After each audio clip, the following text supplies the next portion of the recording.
வெற்றிவேல் முருகனுக்கு அரோகரா. விநாயகர் சதுர்த்தி வீடியோ தான் நம்ம பார்க்க போறோம். சதுர்த்தி எந்த நேரத்தில் பிறக்குதுன்னு பார்க்கலாமா? நேரம் காலம் எல்லாமே பார்க்கலாம் வாங்க. விநாயக பெருமான் ஆவணி மாத வளர்ப்பிறை சதுர்த்தியில் அவதரித்ததாக புராணங்கள் சொல்கின்றன. இந்த ஆண்டு ஆவணி மாத வளர்ப்பிறை சதுர்த்தியான விநாயகர் சதுர்த்தி ஆகஸ்ட் 27ஆம் தேதி புதன்கிழமை வருகிறது. ஆகஸ்ட் 26ஆம் தேதி 2:22 மணிக்கு துவங்கி ஆகஸ்ட் 27ஆம் தேதி மாலை 3:52 மணி வரை மட்டுமே சதுர்த்தி திதி உள்ளது. இந்த ஆண்டு விநாயக பெருமானுக்கு ஞானத்தை வழங்கும் புதன் பகவானுக்கு புதன்கிழமையில் விநாயகர் சதுர்த்தி வருவது மிகவும் விசேஷமானது. விநாயகர் சதுர்த்திக்கு முந்தைய நாள் செவ்வாய்க்கிழமை வீட்டை சுத்தம் செய்யக்கூடாது. ஆகஸ்ட் 24ஆம் தேதி ஞாயிற்றுக்கிழமையோ அல்லது ஆகஸ்ட் 25ஆம் தேதி திங்கட்கிழமையோ வீட்டை சுத்தம் செய்துவிட வேண்டும். ஆகஸ்ட் 26ஆம் தேதி நல்ல நேரத்தில் புதிதாக களிமண்ணால் செய்யப்பட்ட விநாயகர் சிலையை வீட்டிற்கு வாங்கி வந்து வைக்க வேண்டும். ஒரு மணப்பலகையில் அரிசி மாவினால் கோலமிட்டு அதன் மீது வாழை இலை விரித்து அதன் மேல் பச்சரிசி பரப்ப வேண்டும்.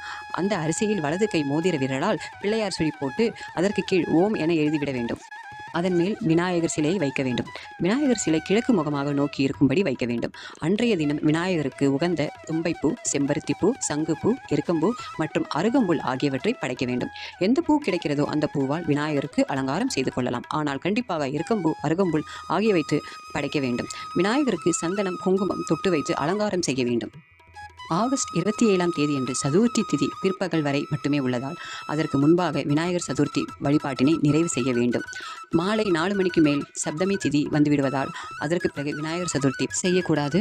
ஆகஸ்ட் 27ஆம் தேதி 9 மணி 1 நிமிடம் முதல் 11 மணி 58 நிமிடம் வரையிலான நேரம் அல்லது பகல் 1 மணி 30 நிமிடம் முதல் மாலை 3 மணி 50 நிமிடம் வரையிலான நேரத்தில் சதுர்த்தி நேரம் வழிபடலாம். 28ஆம் தேதி மாலை 6 மணிக்கு முன்பாகவே வீட்டில் வைத்து வழிபட்ட விநாயகர் சிலையை எடுத்து நீர் நிலையில் கரைக்க வேண்டும்.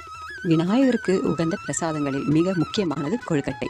இதை தவிர மோதகம், லட்டு, அப்பம், பொரி, கடலை, சுண்டல், பழங்கள், வெல்லம், வெள்ளை அவல், நெய் ஆகியவற்றை எது முடியுமோ அவற்றை நெய்வேத்தியமாக படைத்து வழிபட வேண்டும். இது தவிர என்ன பழங்கள் கிடைக்கிறதோ அவற்றை வைத்து வழிபடலாம். எதுவுமே முடியவில்லை என்றால் வாழைப்பழம், வெற்றிலைப்பாக்கு, அவல், சர்க்கரை படைத்து வழிபடலாம். விநாயகரின் பூஜைக்குரிய மந்திரம் கேட்கலாம். ஓம் கம் கணபதியே நமக. சுக்லாம் வரதரம் விஷ்ணு சசிவர்ணம் சதுர்புஜம் பிரசன்னவதனம் தியாயே சர்வ விக்னோப சாந்தகே. ஓம் தத்புருஷாய வித்மஹே வக்ரதுண்டாய தீமகி தன்னோ தந்தி பிரஜோதயாத். இந்த மந்திரங்களை 108 முறை அல்லது 1008 முறையோ சொல்லி அர்ச்சனை செய்து விநாயகரை வழிபடலாம். இந்த வருடம் சதுர்த்தி அன்று இந்த பூஜைகள் எல்லாம் செய்து விநாயகரின் அருள் பெறுவீர்களாக. உங்களுக்கு 16 செல்வங்களும் செழிப்பும் உண்டாகட்டும். வெற்றிவேல் முருகனுக்கு அரோகரா.